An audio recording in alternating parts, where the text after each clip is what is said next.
everyone, and welcome to the ASMR review show. Well, I have made another cycle on this planet complete yet again.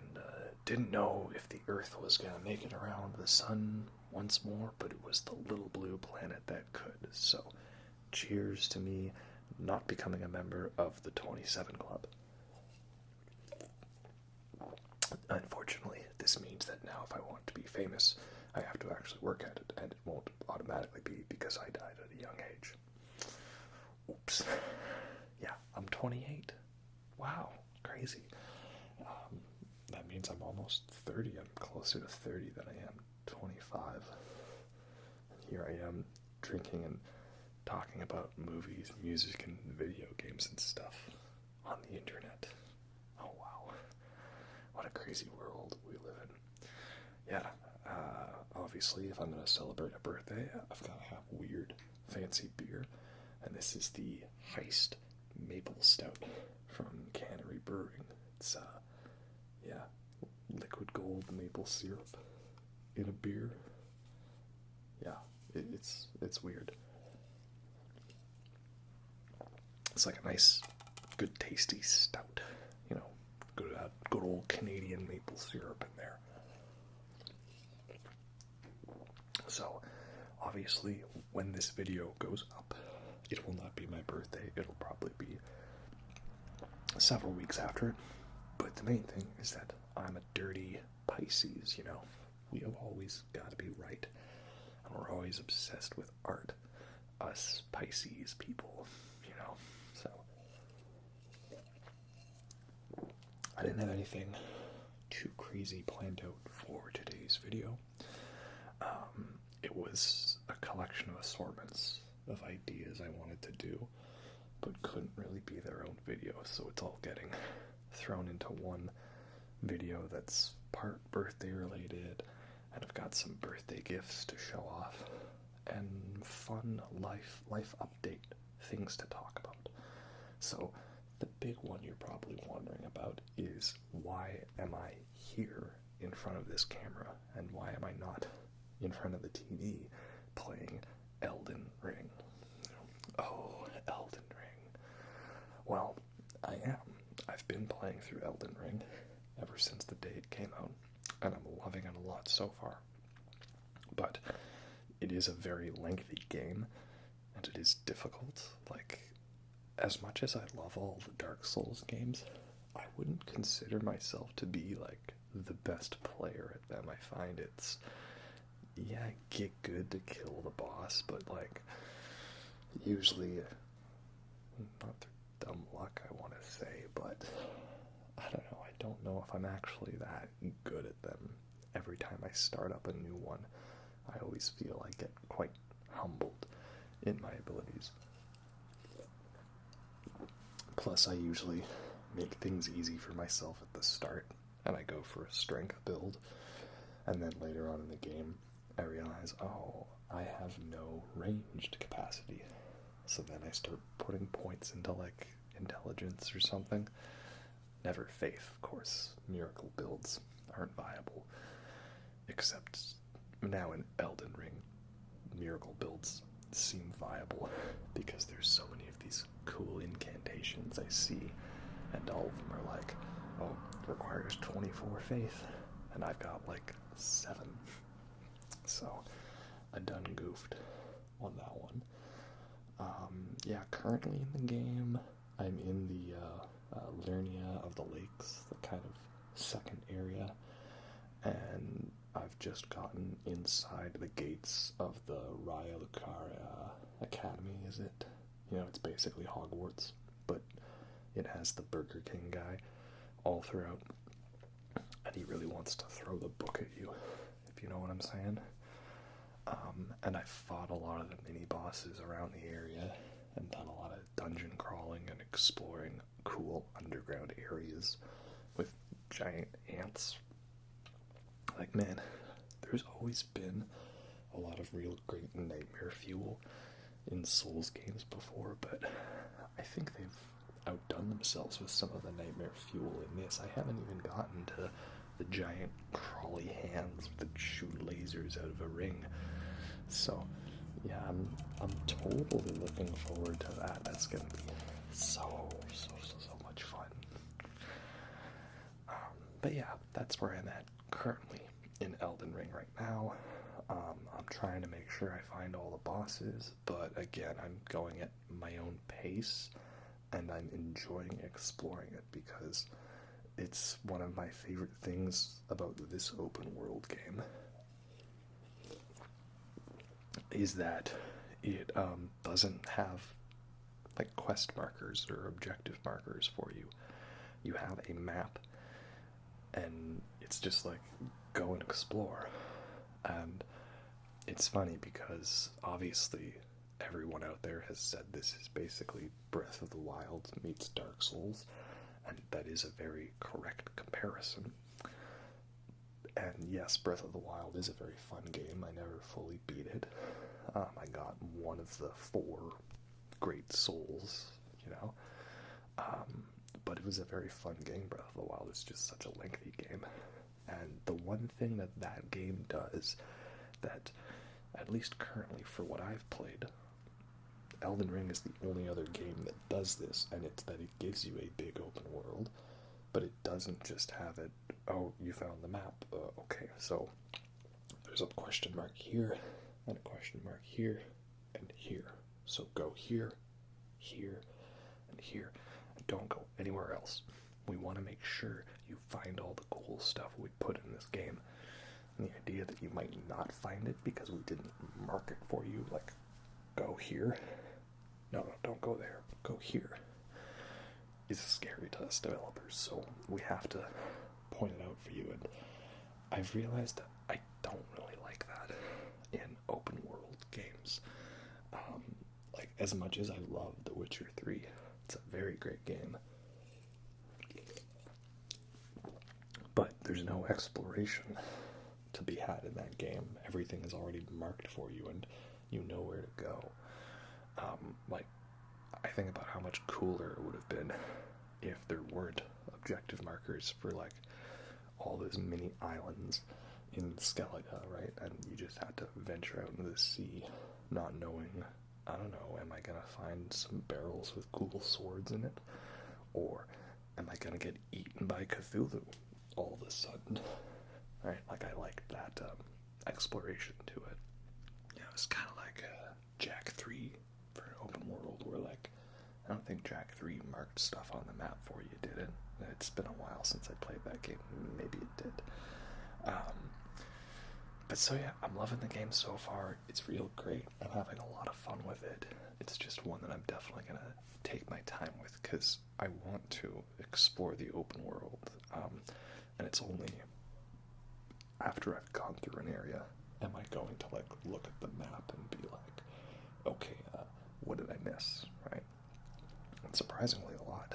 That whole southern peninsula, the Weeping Peninsula, I was surprised at, like, despite thinking I'd been pretty thorough on it, I missed at least, like, 3 bosses in that area.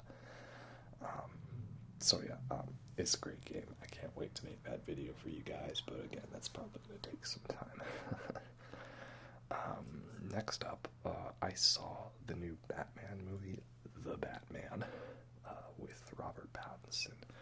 Oh, Robert Pattinson. It's funny because obviously I never really cared for Twilight, but everybody in school when that came out was like, oh, Edward, oh. And then I was like, oh, that Jacob guy seems kind of cool, you know, he's got long hair, he seems like a chill guy, and then nobody cared about him. But then as soon as he cuts his hair short, and he takes his shirt off to show he has abs, then it was like, oh, Jacob, oh. You know, and as someone who appreciates long hair and facial hair, hearing everyone rant about how much better he looked with short hair was never a thing I was a fan of. But it's okay, because now Robert Pattinson is in a bat-themed movie, but he's a smexy hunk that I can actually appreciate. So I won't spoil the movie, don't worry. But, you know, that was a great movie. I really liked it. As someone who loves David Fincher movies like Seven and Zodiac, it was really great to see basically that, but the detective is Batman, and the killer, serial killer, mystery guy is the Riddler. So, oh man, it was such a great movie. Like, 3 hours long, and it all just flew by perfectly fine. Such great shots in that movie. It looked great. There's kind of like this weird vignette to it. I don't know if it's a result of like the lenses they were using or the filming style, but like you could see the center frame was in focus, and then the edges kind of had a circular blur to them. But it was a real cool effect. It was one that I noticed, but I think fit the tone very well. So yeah, all in all, it was just such a well done movie, and I won't spoil it, but I loved like the main theme and message throughout the evolution of Batman's character. I know he wasn't really a Bruce Wayne character much in this movie, but that's kind of to illustrate that he's given up on the Bruce Wayne persona, and he hasn't properly learned to balance the life between Batman and Bruce Wayne. So even as Bruce Wayne, he's still, what do we have to do today, Alfred? I don't care what happens to me. Right? Stuff like that. You know, he's moonlighting as a cop. Such great lines from him in that voice. And again, I'm into Robert Pattinson because, you know, Tenet and The Lighthouse, right? Dude's legitimately a great actor. But also you get Zoe Kravitz as Catwoman. She's fantastic. And Paul Dano is the Riddler. Always great. Jeffrey Wright as Gordon. I don't think he's commissioner yet. Is he? Or is he captain or lieutenant? I forget. But you know, he's Gordon. We always just assume it's Commissioner Gordon, right? Just like Leia in Star Wars is always Princess Leia, even when she's general. It's just, you don't say Leia Organa, or you don't say Leia. You say Princess Leia, Commissioner Gordon. And then Colin Farrell as the Penguin. It's so despicably evil, you know. Such a great movie. As to how it compares to the other Batmans, well, I recently rewatched the Dark Knight trilogy to get myself prepared for this. And yeah, I'd say it's pretty up there with all three of them, because again, I like all three Nolan movies. All of them, even Dark Knight Rises, they're all great. It's hard to compare. They're very different films. No, I'm not sure exactly. The other fun thing I did is right around my birthday, the band Godspeed You, Black Emperor, was doing a tour, and concerts are a thing now again, so that's great. I know it's very privileged of me to be talking about, you know, oh, I'm sad I can't go to concerts, when there's much more important and horrible and serious things going on in the world right now. So, you know, I'm not trying to say that, oh, I can't go to a concert, my life is so hard. Like, that's not what I'm getting at, you know, no. But as someone who really likes concerts and hadn't been to one in over 2 years, it was really great to be enjoying a show, especially from a great post-rock band as Godspeed You, Black Emperor. So, they're a French-Canadian band, or at least they were formed in Montreal. I don't know much about the members. They're like, not French-Canadian, but they live in Montreal. Not sure. But they're great. And they have a song called East Hastings, which is in the movie 28 Days Later. It's the music playing when Cillian Murphy's walking around London at the beginning and all the streets are deserted. And there's this weird apocalyptic music building up.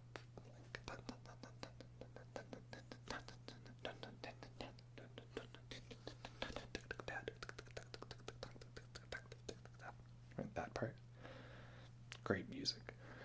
And that band's first album, F sharp, A sharp, Infinity, is what inspired the vibe of that movie. So, yeah, they did a show, and it was great. Mostly stuff from their newer albums, which I do enjoy, but they threw in a couple classics in there from, like, Lift Your Skinny Fists, and, you know, that album, so great, you know. So if you want cool, atmospheric, post-rock stuff, it kind of sounds like film soundtracks, then that's a great band to check out, and it was a great show, and it was fun to be at concerts again.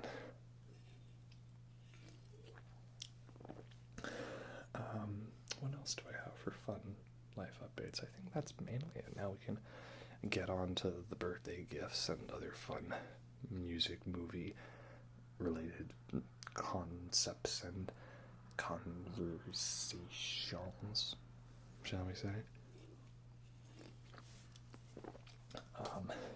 First off, more fun guitar pedals. This is a pedal that really is always what I wanted, but was hard to achieve, but thankfully Behringer's got my back. This is the Behringer Super Fuzz SF300. And it's it's a little plastic casing. Right, this pedal is very cheap. It's like $25, then plus shipping. All right. Like, you know, the knobs are very, like, you know, very straightforward knobs, nothing too fancy here. But don't let that fool you. This pedal is a beast. So it's a fuzz effect, you know, fuzzy, sludgy, doomy stuff, right? Or if you want classic 70s blown amplifier sounding fuzz. So, for those who don't know, there was a guitar pedal in the 90s called the Boss Hyper Fuzz. What was that? FZ2, I think? Not the Boss Fuzz. That's one thing, the Boss Hyper Fuzz. And that pedal was like a big pedal in the 90s, used for lots of different sounds, like Orgy's cover of Blue Monday, right? Grindy sound. But then the main one that it's known for is Electric Wizard, right? The very Black Sabbath inspired stoner doom metal band. And they used it particularly on the albums Come My Fanatics and Dope Throne, which those are two of the best stoner doom metal albums of all time. Just like the guitars sound like they're tuned all the way down to Z. And the sludge is just overbearing. It's just so great. And there's songs about the end of the world, and it's just so fun. But the thing is Boss stopped making that guitar pedal, the Hyperfuzz, in the 90s. So there's no new copies of it. So if you want to get one, it's going to be $500 minimum used. Used is not so bad. I mean, it's a Boss pedal. They're built like tanks. But, you know, not all of us have $500 we're going to blow on one guitar pedal. So then Behringer was like, all right, I got you covered. We're going to make literally the exact same sounding pedal, but since it's a cheaper case, as long as you're careful with it, you can get the exact same sound for $25. So like, what's that, 1/20th of the price, basically? Yeah, so this is a very fun pedal. If you want that Electric Wizard fuzzy sound, that's kind of how I have it set up for the sound. You go on the Fuzz 2 setting, boost the bass, boost the treble a bit, gain up decently high. A nice scooped mids sound is that fuzz what you're looking for, you know, scoop the mids. And yeah, that's exactly the sludgy sound I want, so you know. Does it chug? Not really. Does it dope throne? Oh, absolutely. Does it doom? Very much so, yes. Does it electric wizard? Oh, hell yeah, it does. So yeah, that's a very fun little pedal. You can have lots of fun annoying everyone else in my life around me with that. Next up, small gift to myself.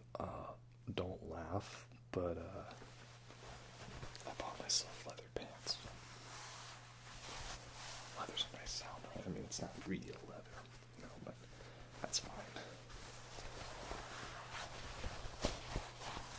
Yeah, I bought myself leather pants because I've always wanted them, but it was hard finding the style that I wanted because most guys' leather pants it's like the motorbike ones where it's like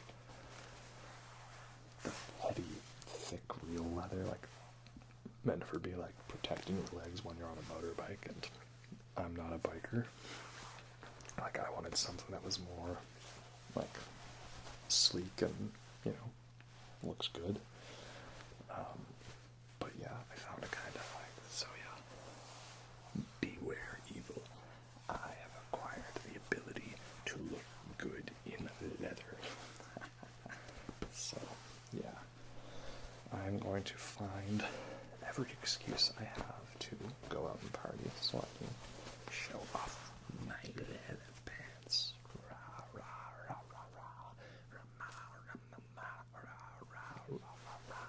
Let's take his leather pants. That was a Yu-Gi-Oh! Abridged reference for anyone who was wondering, you know.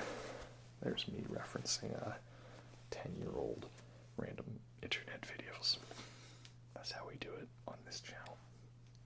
That actually transitions us nicely to the next gift, which is a friend of mine who knows how much I love all the classic Yu-Gi-Oh cards, so he got me this box set with it's all of Yugi's cards. So you see here it's got the Exodia deck, the Battle City deck, his gadget cards, the God cards. I haven't played Yu-Gi-Oh! In like forever, and I know that all of those cards are probably banned because they came out with all these cool cards in the early days of Yu-Gi-Oh! Like Mirror Force and Monster Reborn and Change of Heart, and then they realized like, oh, these cards are kind of a little too OP, you know, FromSoft, please nerf. So then they banned all of those ones, and now there's new cards that are like similar, but they've got some slight drawbacks to them, you know. But obviously I would never be playing in like legit tournaments, you know, it's just a fun little thing. So I haven't opened this all yet.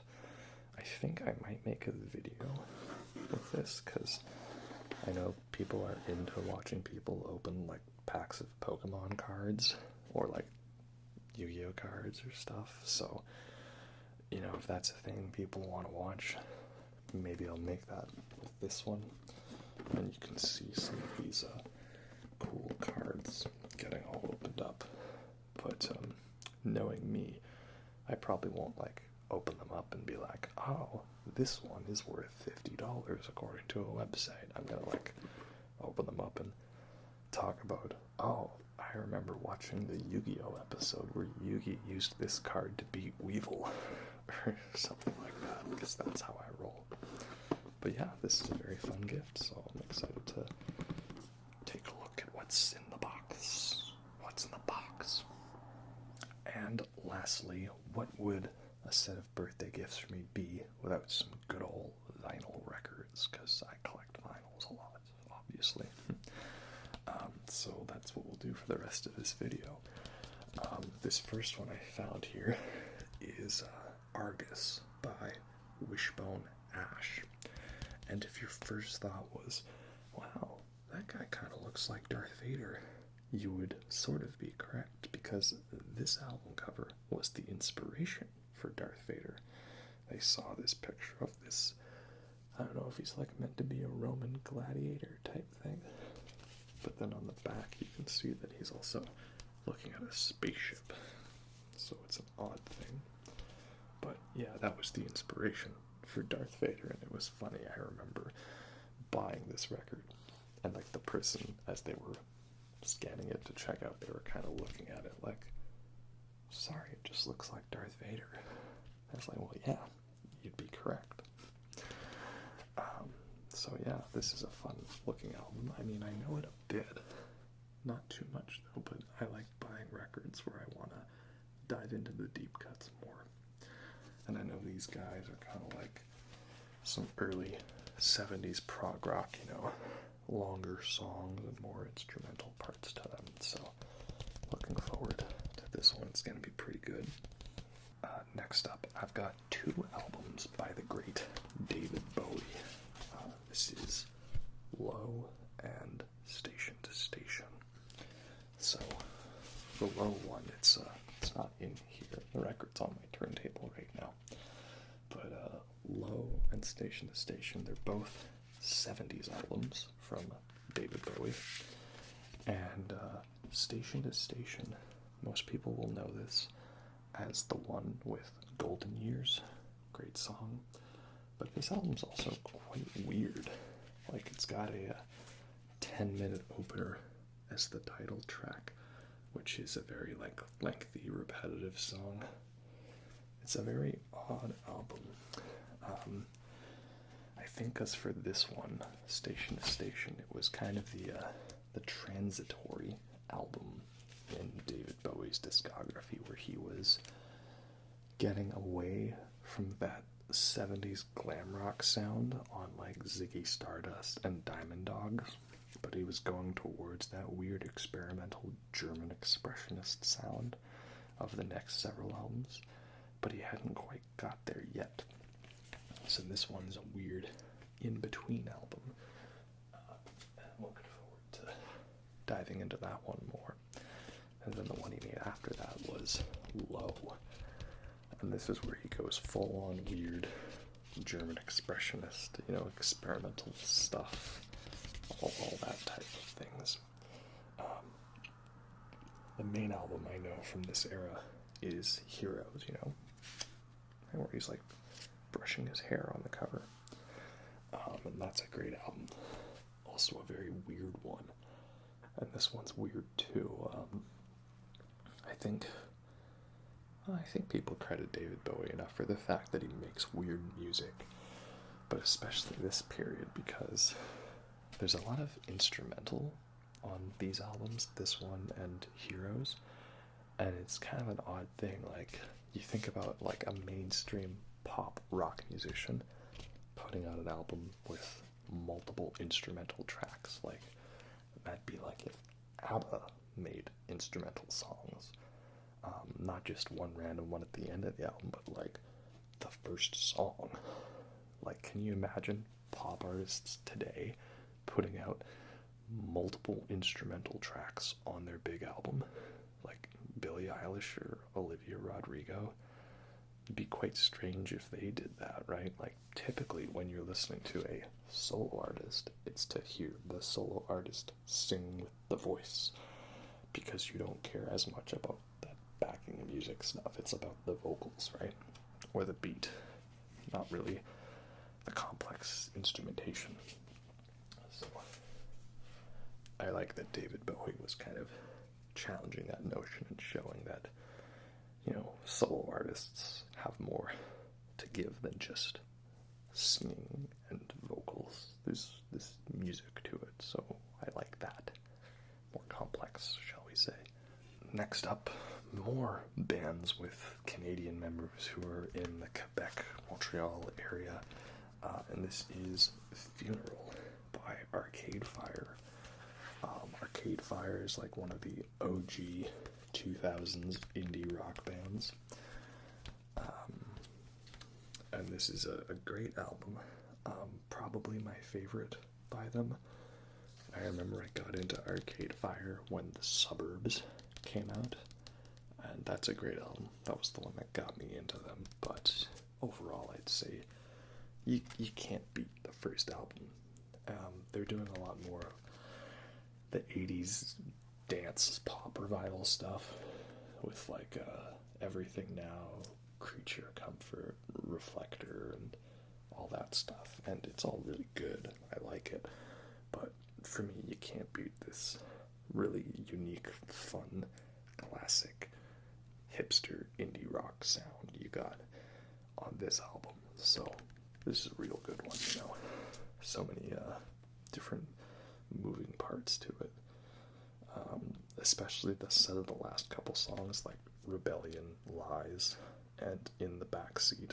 Those last couple songs, just like right out of the heartstrings, you know, just so fine. I mentioned ABBA earlier, and well, we've got another album to add to my ABBA collection, and this is their newest album, Voyage, because ABBA, they finally got the band back together, and first studio album in 40 years. Wow. And I know that this one is probably not going to be as iconic or in your face as classic ABBA albums, and I'm sure it's not going to have as much energy to it because they're 40 years older than what they were when they made all their classic 70s, 80s stuff. But you know what? Just for the fact that there was a whole lot of like drama and divorce and breakups between the members, that they managed to get it all back together and make one more album, I'd say this is more for them than it is for us. But we get a little something out of it too. Like, if it was a bit, do you think ABBA needs to do a cash grab at this point in their career? Like, I'm sure they could probably survive off of royalties from one of their songs alone. Like Dancing Queen, Mamma Mia, Waterloo, Gimme Gimme Gimme a Man After Midnight. Right? Like, come on, they're great. They're classic, you know. Don't hate on ABBA because they're like a girly band or anything like. No. There are two kinds of people in the world. Those who love ABBA and those who love ABBA but just haven't realized it yet. So, I'm looking forward to diving into the new album. I mean, you know, it's fun and it warms my heart that they managed to get over it and make some new music, you know, so it's a fun one, that's for sure. Next up, we've got more French-Canadian bands, and this is the newest album from Voivod, Synchro Anarchy.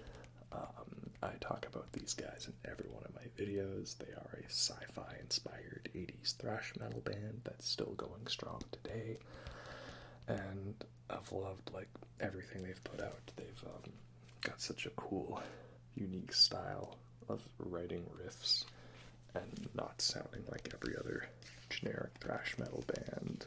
And it's all science fiction-y, robots, mind control, outer space stuff. So yeah, these guys are great. This is the new album from them. Looking forward to getting into this.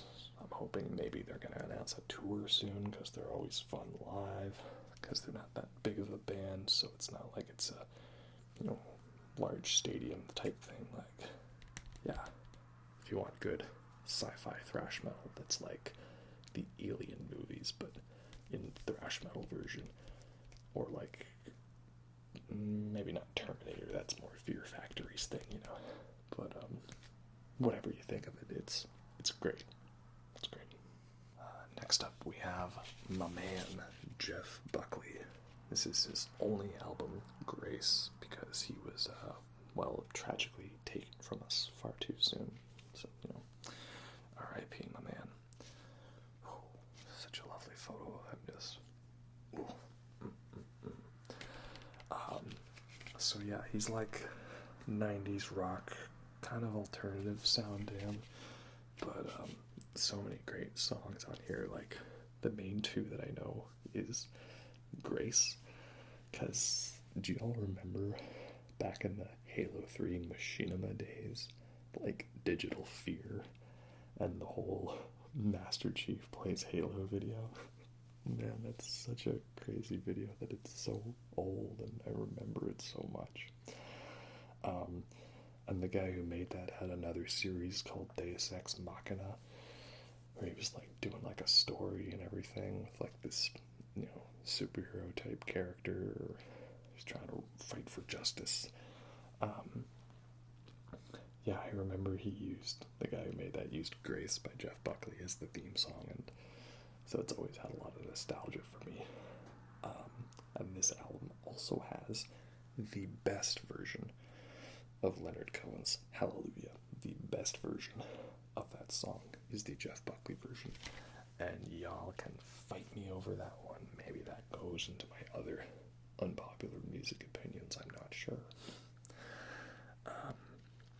But yeah, so this is a great album with a lot more parts to it than you'd think. I was actually really surprised how, like, even the first song starts off one way and then eventually goes to another way. Quite impressive when you think that normally these types of songs would be like sticking to one style and vibe as to not go too complex and alienate the general audience. But yeah, this is quite a good album. My man, Jeff Buckley. And the last album I have to show for you today is Hushed and Grim by Mastodon. This is their newest album, and it's a double album. Like, not just double vinyl, but like double CD as well. And oh man, ain't that some great artwork, isn't it? So this album is fantastic. Like, Mastodon was a band that took me a little while to get into. I really liked the Crack the Sky album, but other than that, I didn't really vibe with them that much. And then I remember I saw them open for Primus, and they played Ember City from the Once More Around the Sun album. And something about that performance of that song, it clicked. And then every other song after that during the show, like Megalodon, and Steam Breather, and Mother Puncher, I was just totally hooked. So this is their newest album. It has a sad story behind it. It's mostly a tribute to I believe he was their manager. I don't know if his name was Bill, but I remember after he passed, they played Stairway to Heaven at his funeral, and then later on they did a professional version of it, like a proper recording, and released that with a whole all profits go to charity thing. So then this album, I think, definitely has a lot of lyrical references and vibe to that, which is probably why I like it so much. Because the other album they did with all the heavy themes was Crack the Sky, another tribute to a family member. So yeah, it's always, I don't want to say it's good that it happened, but the fact that they're able to take tragic experiences and turn it into great art is always a good thing when they're able to do that. And yeah, you'd think a double album, right, would get a little, shall we say, fillery, too much filler, but like, no, pretty much all these songs, even the ones that I don't care for as much, have some really great substance to them. So many great moments, and there's lots of variety in it. And it's always moving to different styles. Like, it goes up, then it goes down, then it goes fast, then it goes slow, it goes heavy, then it goes light, always keeping you on your toes. So, great album by them. They are doing a tour with Opeth. That is going to be a great show. I've got tickets to that. It's looking like things are going to go on in terms of concert plans this year, hopefully. If so, I'm really excited to see them play this stuff live. The other fun birthday thing for me, well, y'all know I'm a fan of King Gizzard and the Lizard Wizard. and I've been trying to collect all their vinyls. Wow, what a lucky fan I was. Like, right around my birthday, they did their Timeland show. Finally, the curse of Timeland has been lifted. And they put out that album to order on vinyl. And they were like, oh, yo, by the way, you know how we just put out this vinyl for order? Well, guess what? Here's the song from our next album. And that's a double album. Omnium Gatherum, something like that. And the song was like an 18-minute I'm in Your Mind Fuzz style, crazy jammy prog song with shredding guitar solos and all the wah you could possibly ask for. And Ambi, the Shrimp-O-Matic himself, was killing it on the verses. Like, that's a birthday present for a King Gizzard fan, all right.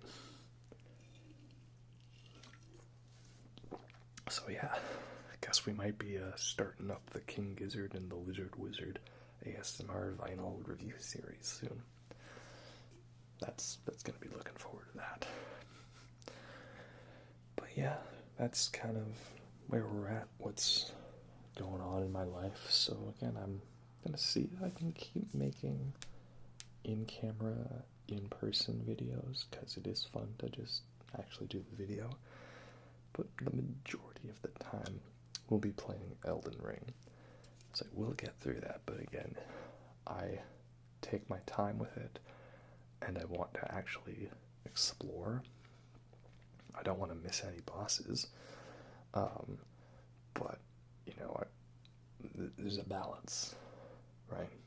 It's not as fun to just play the game, head down, following the guide.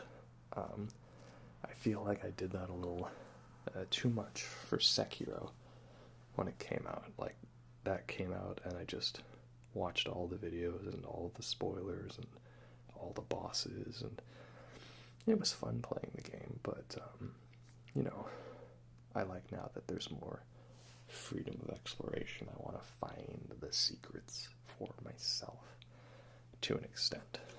So, yeah.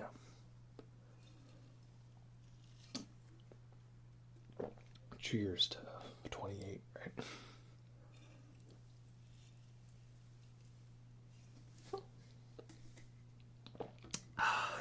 But yeah, that's about everything I've got going on in my life. Other plans, I'm not sure. I haven't been thinking about what other videos I want to make, because my mind's just so set and focused on Elden Ring. But I'm thinking the Yu-Gi-Oh! Card pack might be a fun video. I mean, we're going to talk about all the classic cards and the classic episodes, right? None of that crazy new stuff. My knowledge of, like, what is it, the 5Ds and GX or whatever, Zexal, pendulum monsters, synchro summons, that's a little too out there for me. I'm just like OG, old school. Give me all those banned cards, right? And I want to do a video reviewing all of the movies that were nominated for the Best Picture Oscar. I know that the Oscars don't matter too much, and, you know, they're not going to broadcast a lot of the big awards this year. But I do like to pay attention, because sometimes there will be movies that are up for those awards that I've either heard of or haven't heard of. That kind of helps nudge me in the direction of watching those movies. So, for example, there was the movie Coda, which I would not have heard of had it not been nominated for Best Picture. And I went and watched that movie, and that one was actually great. It was such a great drama dealing with a set of characters and people we don't normally talk about in films, and that is deaf people, and they're all played by actual deaf actors, which I think is important. So it was a great story, very well done movie, really got you in the heartstrings at the end. Always like that. So I'm sure that it's all politics and it's all a Hollywood awards show just to give themselves a pat on the back, right? And I understand all that. But, again, I like seeing if there's movies that I hadn't considered yet that I need to check out. It's also fun when a weird genre movie like Nightmare Alley gets nominated, because then everyone goes to see it not knowing what they're getting themselves into. Like, I remember when The Shape of Water got nominated for Best Picture. I had already seen it in theaters at that point, and it was a very empty theater, right? And then the next time I went, because I was bringing a friend of mine, the theater was packed, and it was a lot of old people, like the people who were like follow the Oscars and be like, yes, this film seems like a fine film indeed. Yes, we shall go see this film. And I'm sitting in the theater like, these people have no idea what they're in for. And then when it ended, I remember there was this old couple in front of me. They were kind of like, well, I guess I can see why it's up for all the awards. It was an interesting movie. So, that's always fun to see. And, again, I might not care too much. Other people might not care. But for the people that do make the films, if it's people I like, and I like what they made, and they are really passionate about it, it's nice to see them get the recognition they deserve, right? So, like, yes, Roger Deakins got snubbed 13 times by the Academy, but when he finally got his wins, and everyone was very happy to see that he got some recognition, like, that was a good thing. So, maybe it doesn't matter, but for those people that it does matter for, it's nice to see if they get recognized, which I know is not often, because they don't give it to Saving Private Ryan or The Thin Red Line. They give it to Shakespeare in Love, right? But then sometimes they give it to Lord of the Rings. So, who knows? I might review all the Best Picture nominations. There's a nice set of films in there to check out. Anyway, I think we'll just wrap it up for now. So, yeah, thanks for checking in on my birthday fun video. Here's to many more videos and many more birthdays and more Elden Ring. Anyways, hope you all enjoyed that, and I'll catch you next time.